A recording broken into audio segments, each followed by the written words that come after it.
y eso alteraba justamente la parte emocional, lo hacía sanguíneo. El colérico tenía que ver, en algunos casos, con el mal funcionamiento del hígado. El flemático es aquel que todo me va bien, pero mire, se está incendiando su casa, bueno, ya se va a arreglar. Entonces tiene esa conducta, está todo bien, ¿no? Bueno, y tiene que ver con patologías del árbol respiratorio, ¿sí? Con las secreciones respiratorias. Y por último, el melancólico, que tenía que ver también con el hígado, pero a diferencia del colérico, el colérico estaba más relacionado con la bilis, como que la vesícula le generaba problemas. En cambio, el melancólico estaba relacionado más con el hígado en su totalidad, quiere decir con un hígado que no estaba funcionando bien. Y esto tiene una relación, la palabra melancolía. La palabra melancolía viene del griego, de la construcción de dos vocablos, melanos, colis. Melanos significa negro, colis, hígado. Quiere decir que el melancólico era el que tenía el hígado negro. Hígado negro es una forma retórica de decir, o metafórica, porque hígado negro era hígado tóxico, era un hígado que estaba totalmente con toxicidad, oxidado. Entonces cuando algo se oxida se pone negro. Entonces ya había una relación de que aquel que tenía un hígado casi destruido se iba a poner melancólico, triste, depresivo. Pero no estaba todavía la palabra depresión. La depresión antiguamente por ahora era melancolía, estado de tristeza. Veamos qué pasó, la Edad Media. En la Edad Media, la Iglesia excluye la primitiva psiquiatría. Aquellos que intentaban estudiar a fondo los problemas psíquicos de las personas eran perseguidos por la Iglesia. ¿Por qué? Porque se consideraba que podía estar en relación con los demonios la persona que estudie eso. Porque de pronto estudiar un paranoico, un loco o un epiléptico, se consideraba que era el epiléptico, el paranoico, el loco, el desquiciado, estaba invadido por un espíritu maligno. Y aquel que quiere estudiar eso está en relación con el diablo, seguro. Entonces es como que se apartaba todo aquello que podía tener relación. El estudio de los trastornos mentales, la Iglesia lo llama demonología. O sea que la psiquiatría antiguamente, en poder de la Iglesia, se llamó demonología. Estás estudiando los demonios. El primer asilo que aparece en Europa, aparece en Francia en 1656. ¿Y quiénes entraban ahí? Todos los que estaban con alteraciones mentales, pero de paso matamos también a prostitutas, ancianos que estaban sin casa, homosexuales, pobres. Era una bolsa de gatos, metían a todo el mundo ahí, ¿no es cierto? ¿Cuál era el tratamiento que se le daba a la gente que entraba pobre en un asilo? Y eran justamente eméticos, o sea, le daban una sustancia para vomitar. Así sacás toda la porquería que tenés adentro. Purgantes, había que hacerlo evacuar, largar todo. Sangrías, incluso las sangrías, que uno dice, hacían un corte, por ejemplo, para que salga sangre. A veces el exceso de sangre, el sanguíneo, había que sacarle sangre para que baje sus decibeles de intolerancia, ¿no? Entonces lo hacían con sanguijuelas muchas veces y en algunas ocasiones hasta con escorpiones para succionarles la sangre.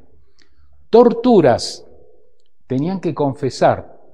Vos estás poseído por el demonio, por eso estás así. No, pero yo no me pasó nada, estoy mal, me siento... No, confesar que estás poseído por el demonio. Entonces lo torturaban hasta que el tipo confesaba.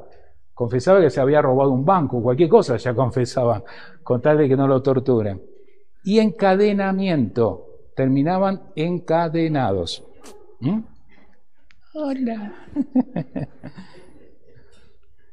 Bien, veamos algunos hechos históricos que fueron aconteciendo a lo largo de la historia de los trastornos nerviosos. En 1576, Plater publicó el primer tratado de enfermedades mentales. Ya cuando perdió un poco de dominancia la Iglesia y ya cuando dejó de llamarse demonología, empezaron a aparecer aquellos que realmente estudiaban la cosa en serio. Entonces, 1576 aparece el primer tratado que por lo menos clasifica a las enfermedades mentales. En 1800, fíjense el tiempo que pasó para que aparezca un segundo acontecimiento, se prohíbe encadenar a los enajenados.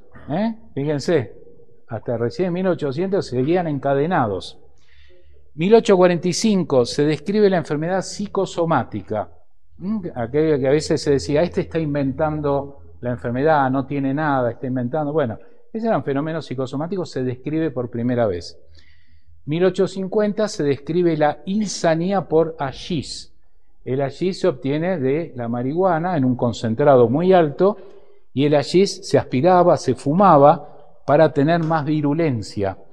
El hashish por primera vez lo empiezan a utilizar los soldados turcos que en las guerras que tenían justamente fumaban, aspiraban hashish para envalentonarse, tener una actitud totalmente de destruir al enemigo, y a veces era tan potente ese hashish que consumían que terminaban a veces matando sin necesidad. De ahí derivó la palabra asesino. La palabra asesino viene de hashish, viene hashish, hashishin, asesino. Y viene así la etimología, o sea que el verdadero asesino era el que aspiraba mucho hashish. 1858 empieza la era de la psicoterapia. 1860 empieza la hipnosis, conocida también como sofrología, los trances hipnóticos. 1900 Sigmund Freud, austríaco, empieza con el psicoanálisis. 1912 empieza a introducirse el fenobarbital en la epilepsia. Es la era de los barbitúricos. Los barbitúricos son una serie de sustancias, fueron las primeras quizás desde el punto de vista del sistema nervioso en utilizarse. Hoy tenemos drogas superiores a los barbitúricos para la epilepsia, pero era algo que había en ese momento. El barbitúrico es curioso también de dónde surge, porque había un investigador que estaba en su laboratorio probando sustancias químicamente a ver si calmaban un poco la irascibilidad. Entonces, ¿qué pasa? Porque el barbitúrico se utilizó en epilepsia, pero también se usaba para calmar la ansiedad, para bajar la irascibilidad. Entonces este investigador estaba en su laboratorio, dice, bueno, tengo esta sustancia que creo que va a funcionar para calmar los nervios. No me animo a tomarla yo. Entonces, ahí está mi secretaria. Vení. Sí, doctor, ¿querés probar esto? ¿Y qué me va a dar? No, quédate tranquila, no va a pasar nada. Tomá esto que no te va a pasar nada. La pobre mujer lo tomó. ¿Y qué sientes ahora? No, me siento un poquito más tranquila, tengo ganas de dormir. Dice, eureka, funciona. Entonces, como esto funciona, ya lo voy a producir en mayor escala. Y le voy a poner un nombre. ¿Cuál es tu nombre, secretaria? Bárbara. Bueno, barbitúrico. Entonces, por Bárbara. ¿Vieron? La mujer tuvo su implicancia en todo esto. Bien, 1920 se empieza a hablar de calidad de vida. ¿Vieron que siempre se habla de tener calidad de vida? ¿No es cierto? Bueno, calidad de vida se hablaba en 1920 y lo introdujo Adler, que era el que hizo los famosos quesitos Adler. Quizá alguno lo sintió nombrar, ¿no? Los famosos quesitos Adler de Suiza eran hechos en granjas orgánicas. Bueno, él ya se ocupaba de los alimentos orgánicos ya en la década del 20 y empezó a hablar de calidad de vida, muchas veces relacionado con una buena alimentación. 1935 se empieza a hablar de las anfetaminas para curar la depresión. ¿Qué pasa? Cuando uno toma una anfetamina, enseguida te envalentonás, te pones, estaba así pinchado totalmente, depresivo. ¿Qué pasó? Te envalentonás. ¿Por qué? La anfetamina lo que hace, entonces, tomo una pastilla de anfetamina, llega a mi sistema nervioso y empieza a fabricar adrenalina, noradrenalina, glutamato, que son neurotransmisores agresivos. Por otro lado está el GABA, la serotonina, la dopamina, que son más tranquis. Nosotros en nuestro sistema nervioso tenemos que tener, de los 6 neurotransmisores, los tenemos que tener en equilibrio. Cuando ustedes se pusieron violentos, están nerviosos, etcétera, entonces subió noradrenalina, adrenalina y glutamato. O no subieron, pero bajaron los otros. Y cuando están, ay, qué lindo, me siento en paz, tranquilidad, subió serotonina, GABA, dopamina. ¿Qué es lo ideal? Esto. No puedo estar todo el día, qué linda que es la vida, me hago problemas. Se está incendiando tu casa, no importa, Dios resolverá. No, tengo que tener, porque yo necesito adrenalina en algún momento para equilibrar, porque de pronto se está incendiando, gracias a la adrenalina salgo corriendo, si no me quedo ahí. A los ratoncitos, cuando le privan de la adrenalina y la noradrenalina le privan le dan sustancias que inhiben la producción de los que suben, el ratoncito se queda ahí tranquilito y le empiezan a generar fuego alrededor. Y el animal se queda ahí mirando, y no sale a escaparse, se queda ahí mirando. Lógicamente no dejan que se queme, pobrecito, pero notan que perdió la señal de alarma.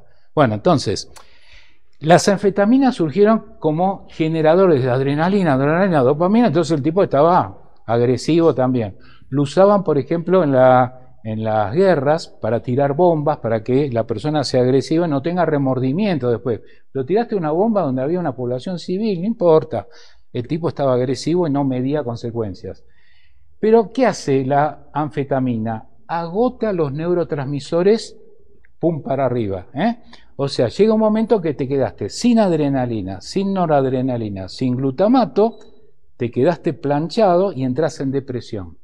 Entonces te hace pum para arriba y después pum para abajo. ¿Y cómo te sacaban de abajo cuando ya no tenías para producir los 3 que suben?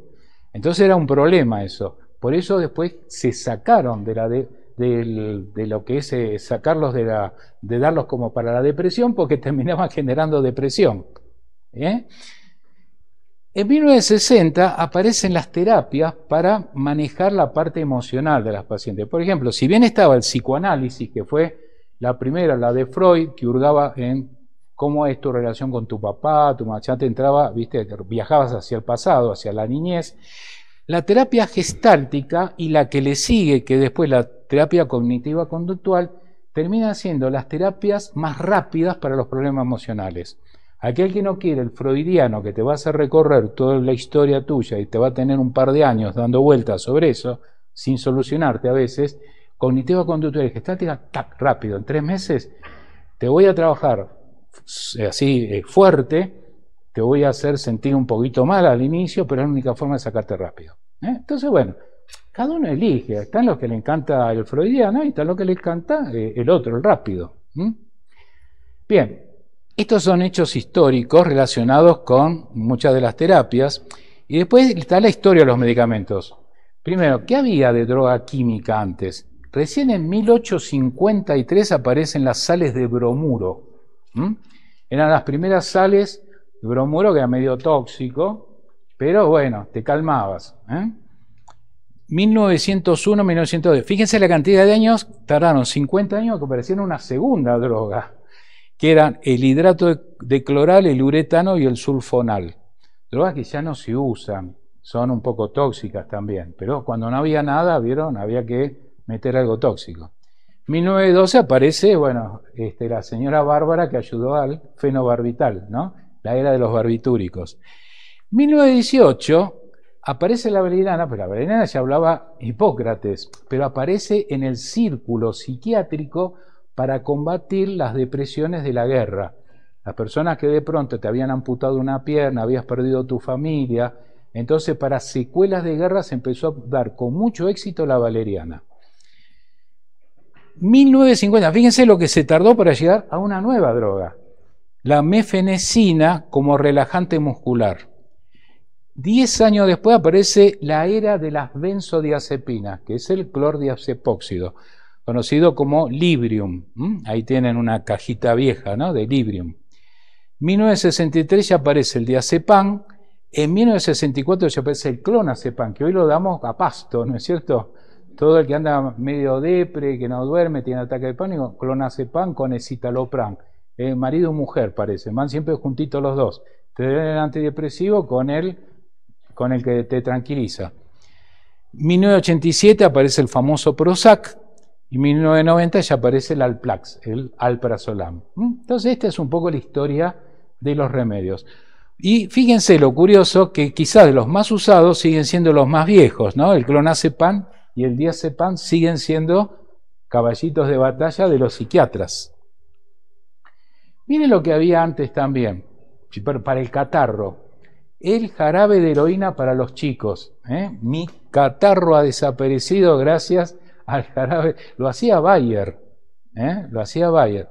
Y hay otra publicidad también, que hay otro afiche, que está el nene pidiéndole a la mamá, por favor, dame el jarabe para el catarro. Hasta inventaban que tenía tos para tomar el jarabe, porque le estaba generando adicción. Si era heroína, ¿cómo no iba a pedir el nene el jarabe?